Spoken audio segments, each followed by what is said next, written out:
Guys, if you're not consistent in any area of life where you want to see success, be it building a physique, building a business, starting a social media account, maintaining a relationship, you won't see any success in that area.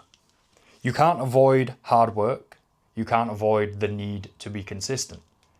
They're the prerequisites to success. Now, if we're looking at this from a fitness point of view, and we just look at it from the physique, it's not one singular session or one singular day of hitting your macros or even a week or even a month of doing that. It's living that way and turning it into a lifestyle. And when you struggle with consistency, you just know, you don't have faith that you're ever going to get to where you want to be. This is something that you just know, because intrinsically we know we have to just be turning up all the time. And the frustrating part is looking online, seeing these guys that you follow. Maybe it's me, maybe it's other fitness influencers, maybe it's just people you know at the gym. While you're struggling with inconsistency, they're effortlessly consistent and they just live this way. Now, what you've got to understand, this is not just willpower. I do want it more than you. I'll be honest. And I'm not saying that to rub it in your face. I do want it more than most people. I am more dedicated and more committed than most people. But my consistency isn't because of that. My consistency is built on a foundation of sustainability. I make it easy for myself to stick to the process. This is the same thing that I teach my clients.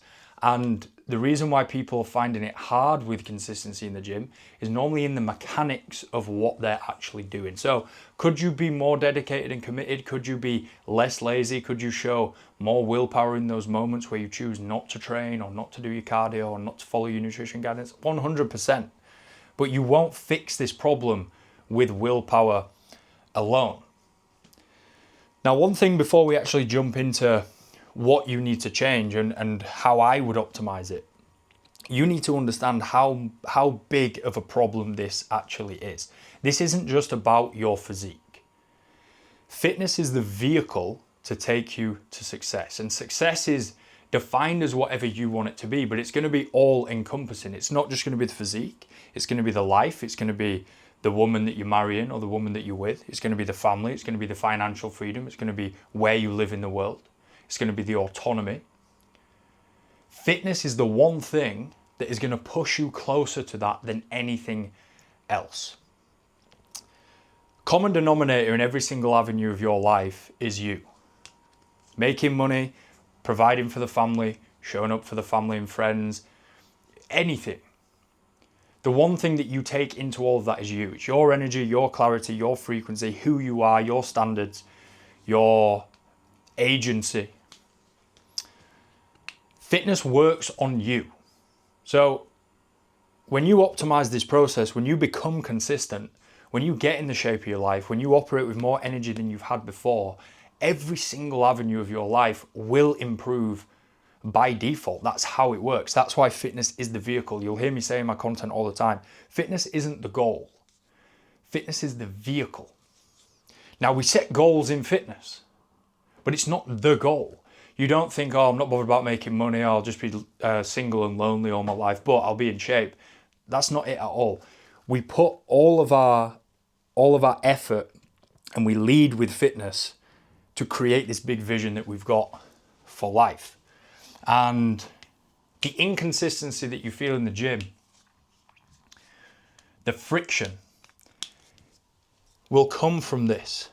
We have the vision and goal, we have the training itself, and we have the social life. Now I'm going to run through each of these, but I want to make a point.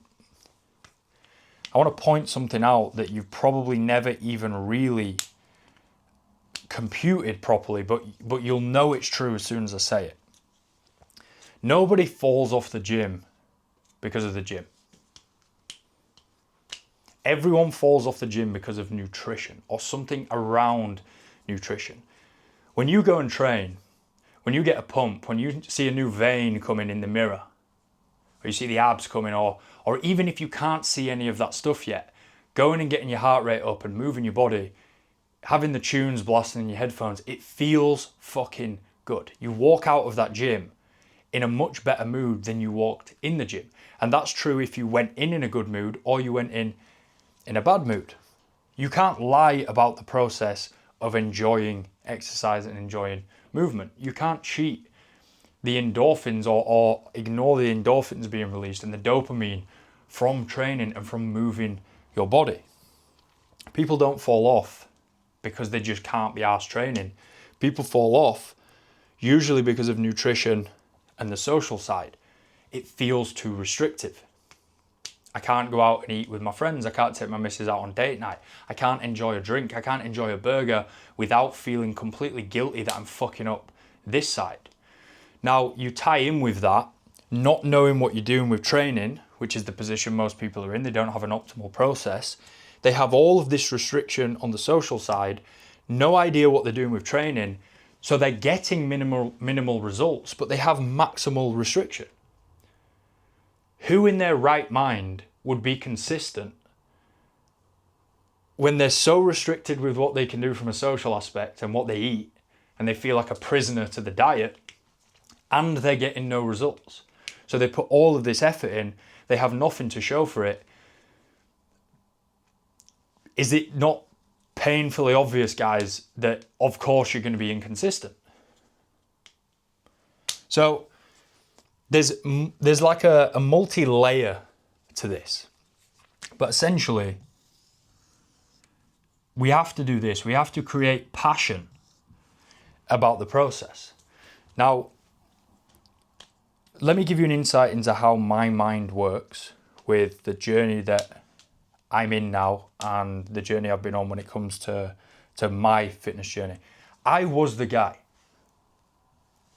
that couldn't be consistent. I was the guy who couldn't get out of bed before 10 a.m. at university. I was stick thin, I was skinny, I was anxious. I've been here. I know what this is like, putting all this effort in and not getting anywhere. Now,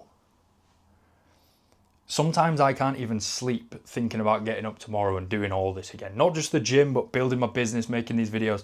Sometimes I cannot fucking sleep because I'm thinking about this new YouTube idea that I want to do. I'm thinking about this session that I get to do tomorrow at the gym and this machine that I get to use. And that isn't just me being a fucking fitness nerd. I am.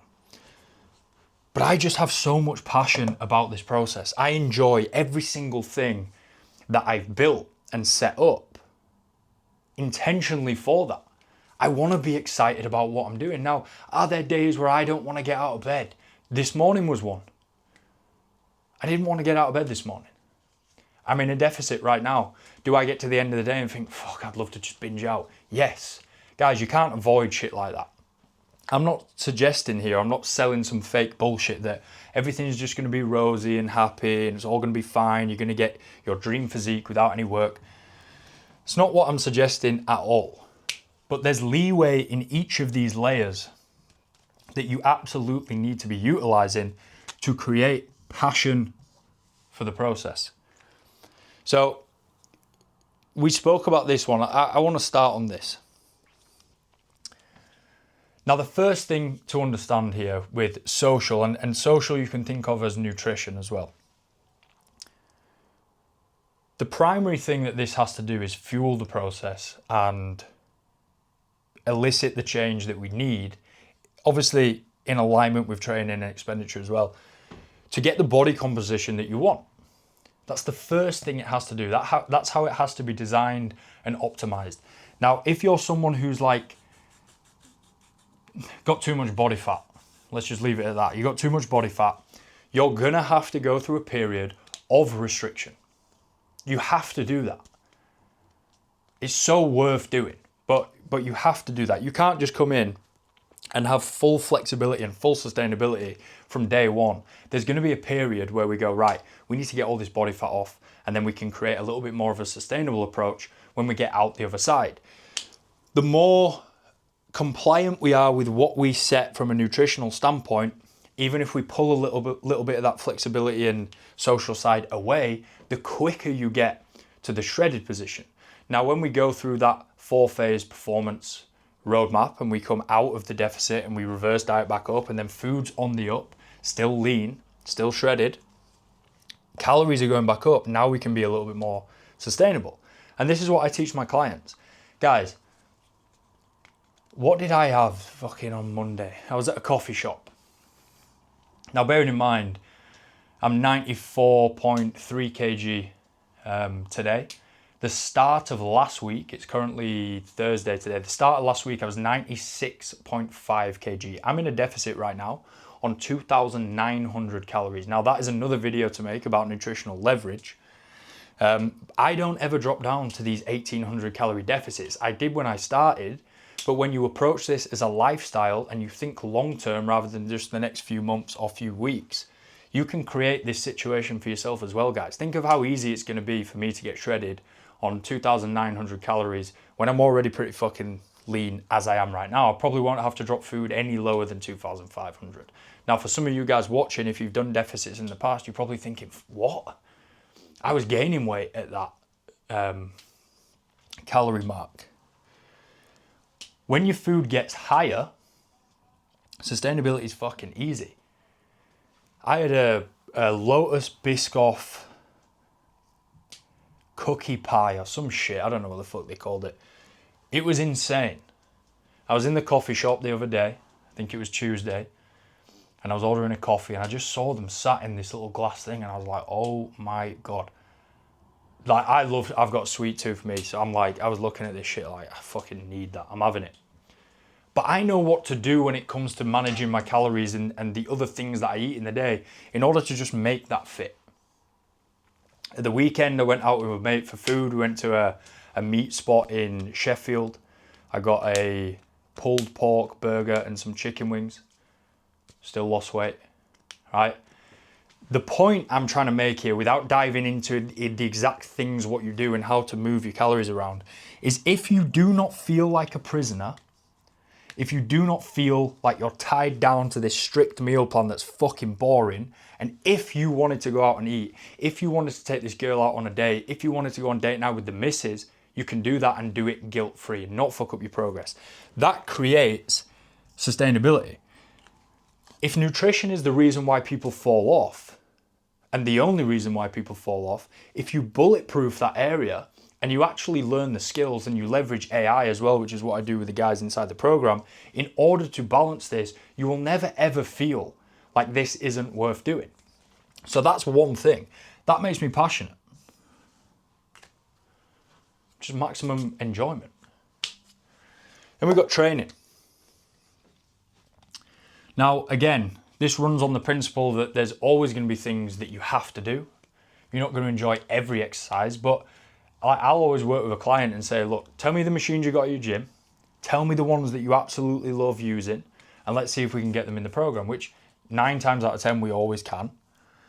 But the other thing that ties into loving the training and like the position I'm in now, where you go to sleep and you're like, fuck, I can't wait to train tomorrow, is seeing the results. Like, training takes on a completely different form when you achieve a completely new physique and you're getting more progress than you've ever had in your life before. It's not even comparable to when you're inconsistent and you're not seeing any results. It's a completely different thing. It's hard for me to even put into words. But you want to be loving the process. Now, this isn't just in the gym. If we look at cardio, if we look at expenditure, if we look at doing different things and varying what we actually do from a workout standpoint as much as we can whilst we still progressively overload and commit to all of the other principles of building muscle, then you're going to fucking love the process. This is why I train the way I train. Anyone that isn't aware, it's not just the gym for me. I've done ultra marathons, high rocks, Ironman, and I don't train I'm not training for any events right now. I'm having a physique focused period, but in my week, I have two zone 2 cardio sessions. One of those, I go to the track. I work out with a client of mine. We do a track workout on a Friday, which is fucking fun, training with people.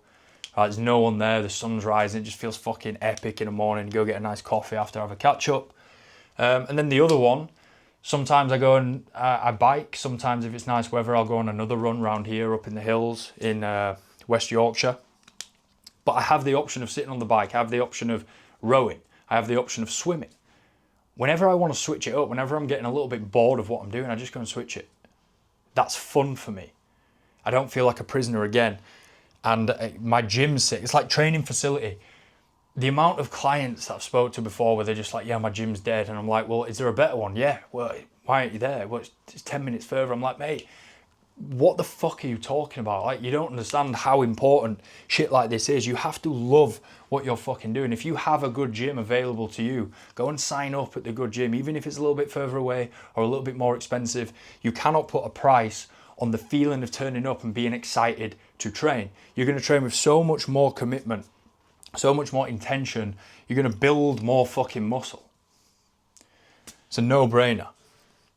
This is the final one. Vision and goal. Now I'm huge on this. This is where we create obsession.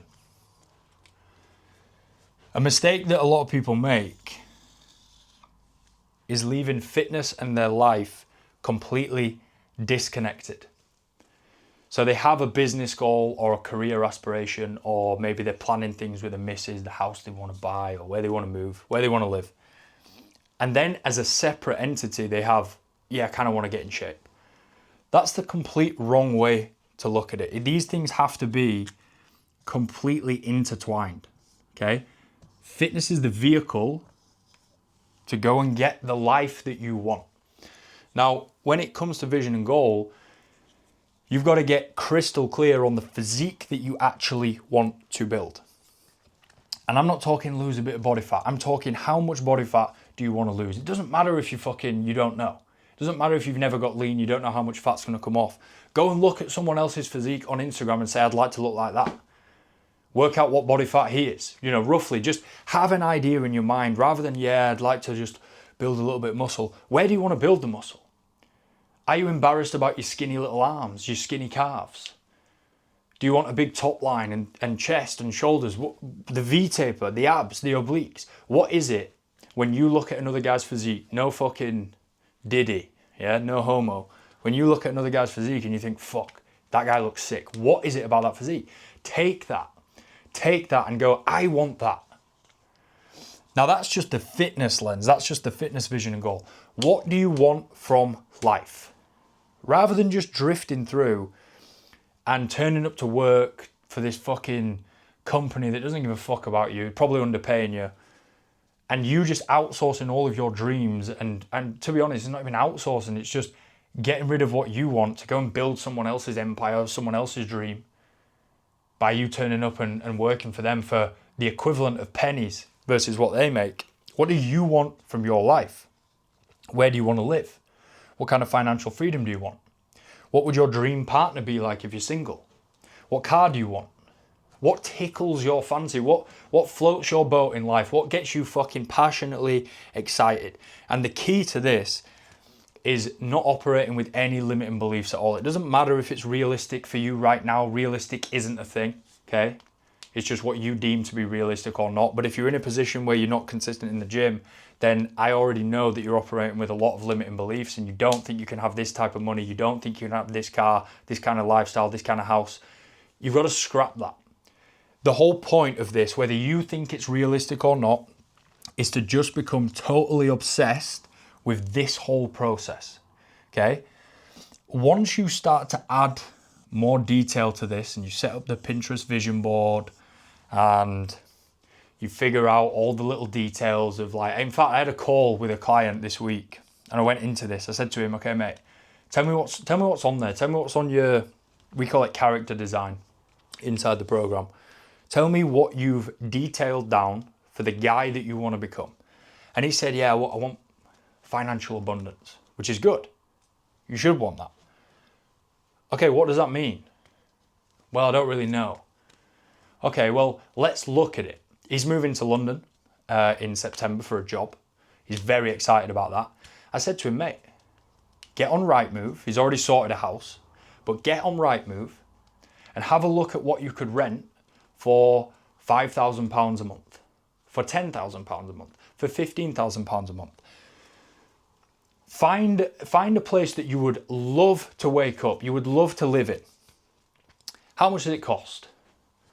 £4,837. Right, okay.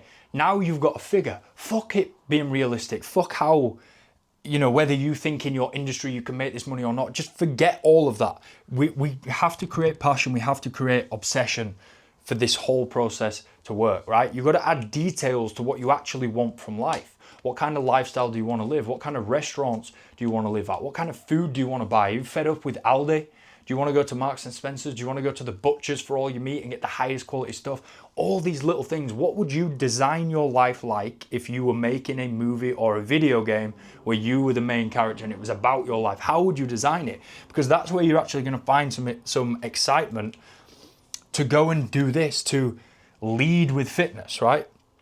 The vision and the goal here, where we create the obsession, always has to be front of mind. Every single morning when I wake up, I am writing in this. And then anybody that follows me on Instagram will see this. Every single morning I'm writing in here. I'm not going to read it out. I'm reminding myself of what I want. I'm reminding myself of why this process is so fucking important. Because I know that if I show up and I become the best version of myself through this fitness process, that is how I will be successful.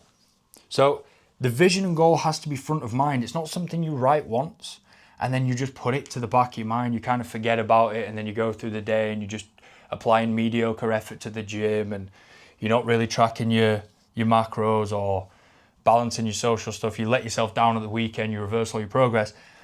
Front of mind, what do you fucking want? Okay, that's why I'm working so fucking hard. Then you lead with fitness, okay? This process will get you there. So it's this to remind yourself, and then you plug this back in and almost reinvest that energy, that obsession of going, oh, that's what I really fucking want. To go, okay, I just need to tick my fitness boxes for today. That's all I need to do. I don't worry about tomorrow or next week or next month. The most important thing for me to do today is to lead with fitness.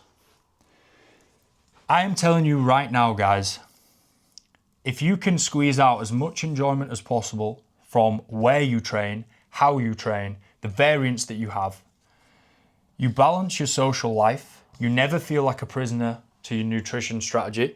You can go and eat out when you want, guilt-free, because you've made it fit with this whole process. And you constantly make this more detailed, this vision and goal, and you become totally obsessed with becoming this guy with this life. That's never going to be a problem ever again. It just won't. And this is a pattern I see with every single guy that comes through the program. People think that they're not consistent because they just don't possess that ability. They were born without it. It's bullshit, guys. It's all in this. And that is all you need to do. Appreciate you watching. Subscribe. Tune in for the next one. I would be focusing on this more than anything else right now, guys. Vision and goal. Let's go.